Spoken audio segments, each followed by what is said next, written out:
सच हम आपके मुंह से सुनना चाहते हैं। बताइए, बताइए कि आप ही हसीना मलिक है।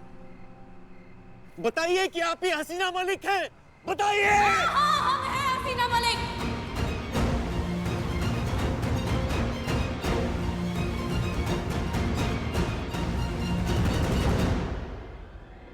मैं हसीना मलिक।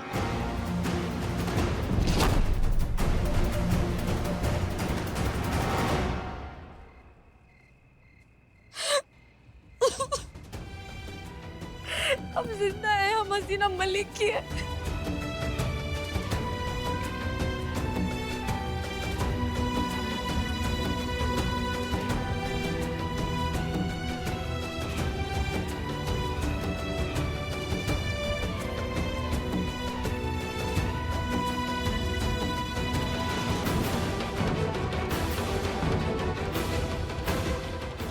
शांत हो जाइए, शांत हो जाइए। अब विस्तार से बताइए हुआ क्या। ओके। हमारी जीप के सामने अचानक से एक शख्स आ गया। उसने हमारी गाड़ी में एक हार्ड डिस्क छुपा दी। उस हार्ड डिस्क में हमारे देश के सभी सीक्रेट एजेंट्स के डिटेल्स थे। उस दिन जब हम आपसे फोन पर बात करके निकले तो मीरा ने हम पर गोली चला दी और हमारी गाड़ी खाई में गिर गई। हम मौत के आने का इंतजार कर ही रहे थे। बख्शी सर आ गए और उन्होंने हमारी जान बचा ली। अब हमारा फोकस उस शख्स को ढूंढने में होना चाहिए जिसने मीरा को हैक किया। आज से इस मिशन का नाम होगा मिशन बहरूपिया। और फिर हम हसीना मलिक से बन गए उर्मिला महादेव म्हात्रे। हसीना मलिक जी, अभी अभी दोनों आपका एड्रेस लेके निकली है। अगर तुम हमारे साथ लखनऊ आती हो तो हम तुम्हें दिन के रोज 2000 रुपए देंगे।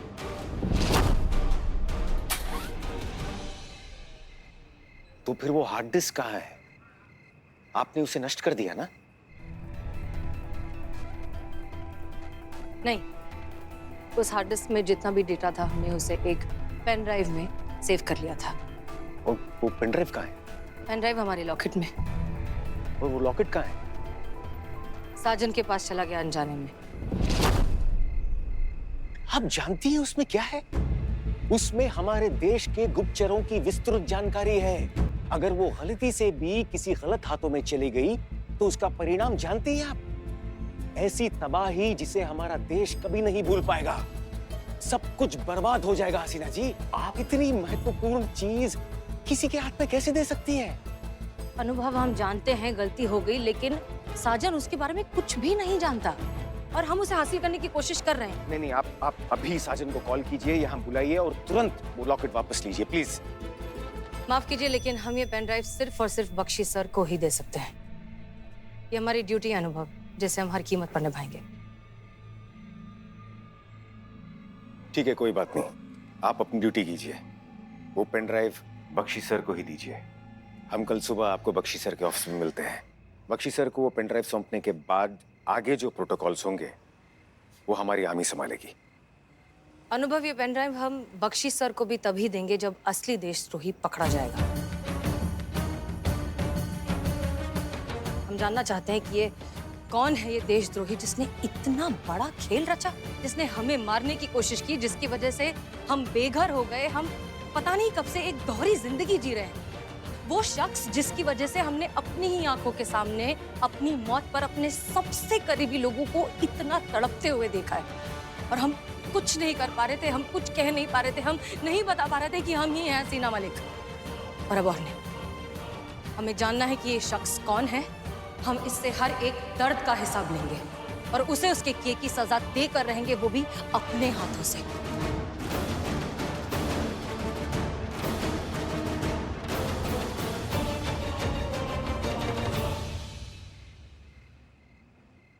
हमें पूरा विश्वास है कि वो दिन जल्द ही आएगा और आशा करते हैं हसीना जी कि आपने हमें क्षमा कर दिया होगा। दोष कश्ती का नहीं है अनुभव, तूफान का है। जब भी आया है कमबख्त बेआवाज ही आया है। चलते हैं। हसीना जी। जी।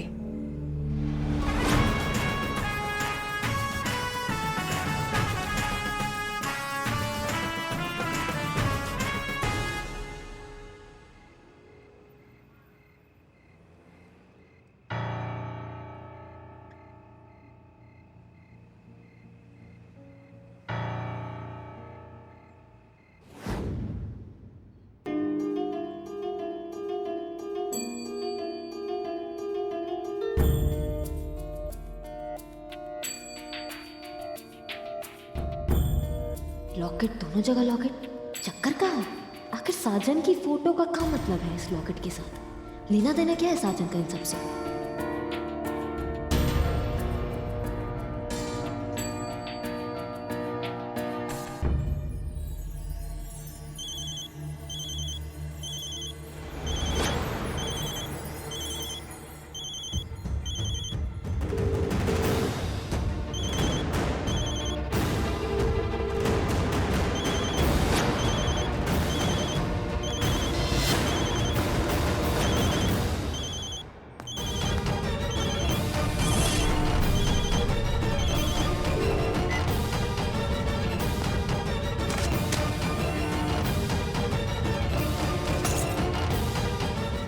किया हुआ नंबर इस वक्त मौजूद नहीं है।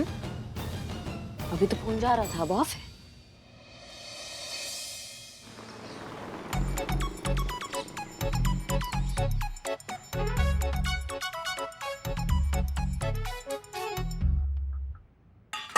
क्या? गोभी के पकोड़े, खुशबू निकलेगी तो दूर तलक जाएगी। और खुशबू सूंघकर भीड़ भी तो आएगी, हैं? और भीड़ आएगी तो पकोड़े भी खाएगी। और क्या माँ पकोड़े अपने बच्चों को अपने हाथों से नहीं खिलाएगी? नहीं खिलाएगी, क्योंकि आज हम पकोड़े सिर्फ हमारे लिए लेकर आए हैं। वो जो तुम्हारी लाडली है ना, हमारी चुड़ैल बहुरानी, वो लाई है भर भर के पकोड़े। जाओ उसके डब्बे से खाओ, जाओ। वो नहीं देगी। हाँ तो खिला देंगे हम पकोड़े, हमारा आपकी तरह छोटा दिल नहीं है, हम खिला के खाने में विश्वास रखते हैं। आइए सबको खिलाते हैं गर्मा गर्म करारे करारे पकोड़े। आइए खोलिए खोलिए डब्बा खोलिए। हाँ हाँ खाओ। हम गलती से ना वो खाली वाला टिफिन उठा लाए। इधर से भी गए उधर से भी गए, ऐसे कैसे गए? लाइए पुष्पा जी के टिफिन से खिलाते हैं गर्मा गर्म करारे करारे पकोड़े। खबरदार खबरदार, कोई एक कदम भी आगे बढ़ाया किसी ने तो हाँ चिढ़ा रहा है सबको। देख रही हैं? क्या खबरदार, हमने बनाए हैं भैया पकोड़े, ला दीजिए। अरे कहाँ आपने बनाए, हमने बनवाए हैं, वो भी लल्ला की कसम देकर। आज तो हम आपके टिफिन से ही खाएंगे पकोड़े, लो खाओ। चलो पकोड़े खाते हैं। छुआ बिना पकौड़ा तो खोलते हुए तेल में डाल के तल देंगे तुमको बाबू। खाओ। सुनिए, कोई कंप्लेंट लिखाने आया है उसमें। जी कहिए, क्या मदद कर सकते हैं आपकी? जाने दीजिए। हाँ? ठीक है। हम एक दो पकोड़े बांट के खा लेंगी तो कौन सा सल्तनत बिगड़ जाएगा। मैडम मेरी ना, हम सब खाएंगे ना, हम सब खाएंगे ना, हम खाएंगे पकोड़े, हम खाएंगे, हम बांट के खाएंगे। देखो फिर से कोई आ गया। जी भाई साहब, आपको क्या दिक्कत हो गया? हाँ, कोई दिक्कत है तो आप हमें बताइए, हम उसका हल निकालेंगे। रहने दीजिए, आप मेरी मदद नहीं कर पाएंगे। आप थाने में आए हैं, थाना बना ही इसलिए कि आम आदमी का हम मदद कर सके। हम यहाँ बैठे ही आप लोगों की मदद करने के लिए हैं। सर जी सुनिए, हमारा बात सुनिए। सर जी, जब तक आप हम लोग को अपने दिक्कत के बारे में बताएंगे नहीं, हम लोग उसको सॉल्व करने की कोशिश भी कैसे करेंगे? आप एकदम इत्मीनान में रहिए, घबराइए मत। आइए सर, बैठिए बैठिए। मैडम, मेरा नाम सागर पांडे है। पिछले 30 साल से FF के बैंक में काम कर रहा हूँ। हमारे बैंक के अकाउंट से 20 लाख रुपए गायब हो गए। आपको क्या लगता है कहाँ गए होंगे आपके 20 लाख पकोड़े? रुपए? हाँ रुपए, हम वो ऐसे आ रहे। आएंगी ना ऐसे, जब ठूस ठूस के पकोड़े खाएंगी तो पकोड़ा ही फूटेगा ना हर जगह से। या तो खा लीजिए या बतिया लीजिए, दोनों में से एक काम कीजिए। सर जी आप एकदम बेफिक्र होके बताइए कि कौन निकाला, कौन गायब किया आपका पैसा। यहाँ पर पकड़ के लाएंगे, उसको इतना मारेंगे, 20 लात मारेंगे, सारा पैसा आपको वापस करेगा। कौन है चोरू? मैं। हाँ?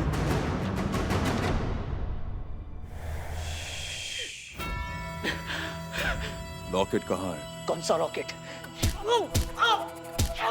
अरे यार बस करना यार, कितना मारेंगे यार। देख बहू, देख तुम बहुत गलती कर रहे हैं। अरे यार वो 250-300 से ज्यादा कीमत नहीं होंगी उसकी। यार तू भी क्या चिंदी आइटम है यार। अरे यार ये रुकता ही नहीं यार। लॉकेट कहाँ है? देख देख भाऊ, वो लॉकेट मेरे उर्मी का है। अपन नहीं देगा तेरे को, कसम से। तेरे को जो करना है ना तू कर, अपन नहीं देगा।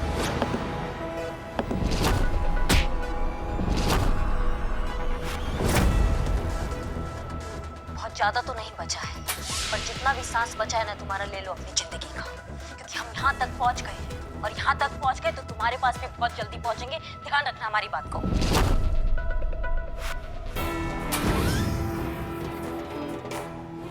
हार्ड डिस्क को हासिल करना है, हसीना मलिक को जान से मारना है। हालात तेजी से खराब हो रहे हैं, हसीना मलिक को खत्म कर दो। हो जाएगा कैप्टन।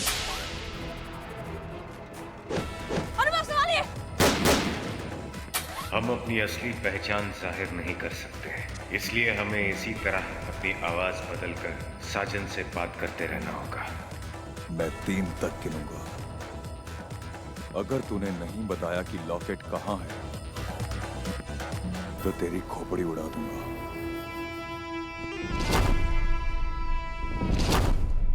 1, 2।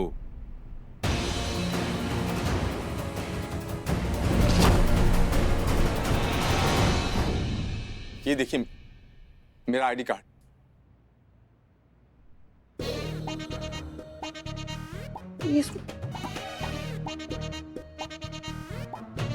हाँ सेम ही। मैं पिछले 30 वर्षों से बड़ी ईमानदारी और जिम्मेदारी के साथ बैंक में काम कर रहा हूँ। इन 30 वर्षों में आज तक 1 रुपये की भी कोई लापरवाही या गैर जिम्मेदारी नहीं हुई मुझसे। पर 2 दिन पहले जो हुआ, उसने मेरे 30 साल की बेदाग सर्विस पर ग्रहण लगा दिया। क्या हुआ 2 दिन पहले? मुझसे गलती से इंटरनल ट्रांजैक्शन करते वक्त बैंक के पैसे एक कस्टमर के अकाउंट में ट्रांसफर हो गए। वो 20 लाख? हाँ। ओह माय गॉड, मैंने आपके बैंक में अकाउंट क्यों नहीं खुलवाया? बेटे 5-6 लाख ऐसे ही मिल जाते मुझे। अभी खुलवाऊं? मिले। तो फिर आगे? जैसे ये बात मेरी नॉलेज में आई, मैंने उस कस्टमर को फोन किया, लेकिन किसी ने फोन नहीं उठाया। और फिर मैंने जब उसके अकाउंट डिटेल्स चेक किए तो मेरे होश उड़ गए। उस अकाउंट होल्डर ने पैसे ट्रांसफर होने के 24 घंटे के अंदर ही अलग अलग ब्रांच से सारे पैसे विड्रॉ कर लिए। मैं उस अकाउंट होल्डर के घर पहुंचा, उसे सारी बात समझाकर अपनी गलती की माफी मांगी और गलती से ट्रांसफर हुए पैसे वापस देने को कहा। तो क्या बोला वो साफ मुकर गया। बोला उसके पास अब कोई पैसे नहीं है, मुझे जो करना है मैं कर सकता हूँ। मैडम मेरी समझ में नहीं आ रहा है कि मैं क्या करूँ। अपने बैंक को ये बात बता नहीं सकता। लापरवाही और गैर जिम्मेदारी के इल्जाम में मेरी नौकरी चली जाएगी, और पुलिस में कंप्लेंट की तो बैंक को पता चल जाएगा। मेरी 30 साल की नौकरी पर गैर जिम्मेदारी का दाग लग जाएगा, और ये दाग मैं बर्दाश्त नहीं कर सकता। FIR तो मैं नहीं करवा सकता, लेकिन इससे पहले कि मेरे बैंक को पता चले, मुझे पैसे दिलवा दीजिए। मैं आपके पैर पड़ता हूँ। नहीं भाई साहब, आप क्या कर रहे हैं? आप हाथ पैर मत जोड़िए। देखिए, आपसे गलत तो हुआ है, ये बात 16 आने से ही, लेकिन उस इंसान जिसके अकाउंट में पैसा गया है वो भी सही नहीं कर रहा है। आप ऐसे किसी के पैसे पे, किसी की मेहनत की जमा पूंजी पर ऐसा कुंडली मार के नहीं बैठ सकते भैया। ये गलत है, वो गलत कर रहा है, इसलिए हम आपका मदद करेंगे। मैडम जी, लेकिन मेरा ही बात है कि हम लोग कैसे इनका मदद कर पाएंगे? ना किसी लीगल कंप्लेन की, हम लोग क्या कर पाएंगे मैडम? अब हम एक तकनीकी अड़चन की वजह से इनका मदद ना करें, ऐसा तो हो नहीं सकता है ना। ऑफिशियली नहीं कर पाएंगे तो अनऑफिशियली करेंगे, लेकिन इनका पैसा इनको वापस जरूर दिलवाएंगे। नाम क्या है उस अकाउंट होल्डर का? गोपाल दास।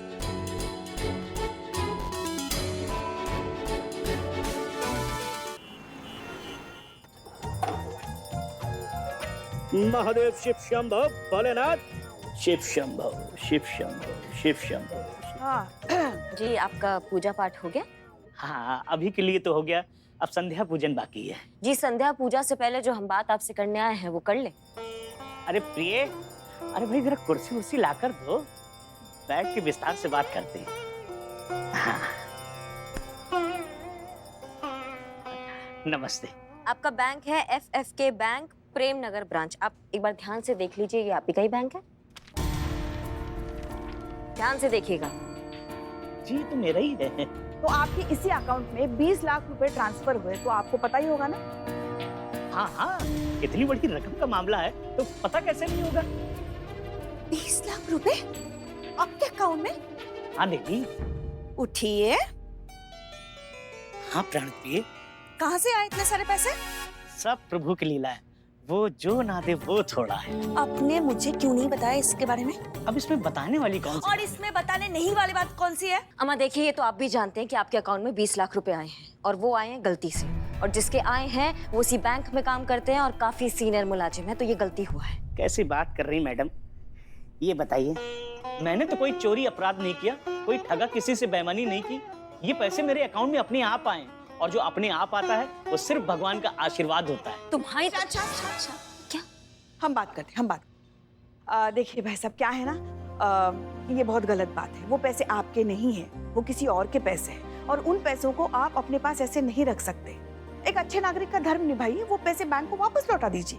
लेकिन मैडम, जो चीज मेरे पास है नहीं वो मैं कैसे लौटा सकता हूँ? उठिए। हाँ प्रिय। क्या मतलब है नहीं है पैसे? कहाँ गए इतने सारे पैसे? शांत प्रिय, शांत। भगवान का धन था, सब भगवान के कार्य में लगा दिए, सारा का सारा धन दान दे दिया। हे भगवान, 20 लाख रुपए कौन दान में देता है? देखो, लालच बहुत बुरी बला है। कभी भी पराया धन अपने पास नहीं रखना चाहिए था। जहाँ का धन था वहाँ चला गया। अम्मा बस बहुत हो गया आपका प्रपंच, ठीक है? समझे आप हमारी बात को? आपको क्या लग रहा है आप आपके लालच पे जो है वो भक्ति का स्टिकर चिपका देंगे और हमको मक्कारी का लॉलीपॉप खिला देंगे, हाँ, और हम खा भी लेंगे? ये जो आपके जैसे जो मक्कार लोग हैं ना, रोज देखते हैं हम, हमारा धंधा ही यही है, समझ गए? तो ऐसा पैसे आप लौटा दीजिए। मैंने बोला ना, सारे पैसे मैंने दान में दे दिए। अब ये कंगाल आदमी कहाँ से पैसे देगा? और निकम में भी। प्राण प्रिय, आप थोड़ा शांत हो जाइए, शांत हो जाइए। क्या है ना, ये ना पूरी तैयारी करके बैठा है, उसको पता है कि पुलिस तो आएगी, क्या जवाब देना है। फिलहाल अभी उसका हम कुछ नहीं कर सकते। अभी हम चले जाते हैं थाना, जाके सोचते हैं आगे क्या करना है। अरे हमारी बात मानिए, चलिए शांत। हाँ ठीक है, चलिए। देखिए भाई साहब, फिलहाल तो हम निकल रहे हैं, मगर दोबारा जरूर आएंगे। नमस्ते मैडम। नमस्ते। हाँ, एक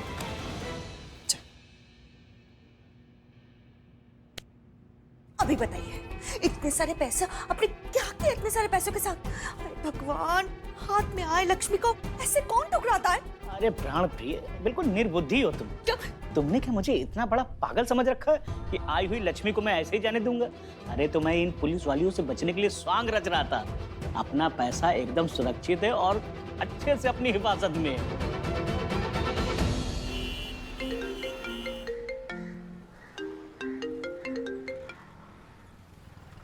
हाँ हसीना जी, बोलिए। बाय एनी चांस साजन आपके साथ है क्या? मेरे साथ?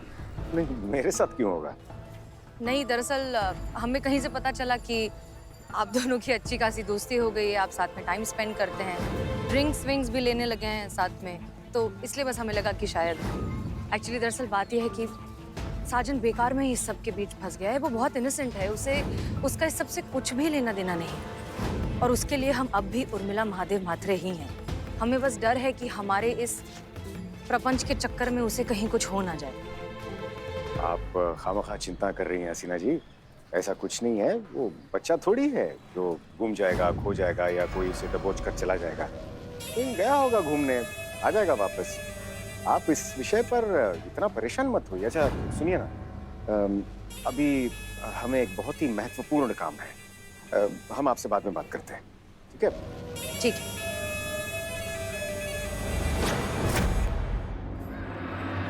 हमें कुछ ठीक नहीं लग रहा है। 1 मिनट में हजार फोन करने वाला साजन पिछले इतने घंटों से बिना किसी कांटेक्ट के गायब है।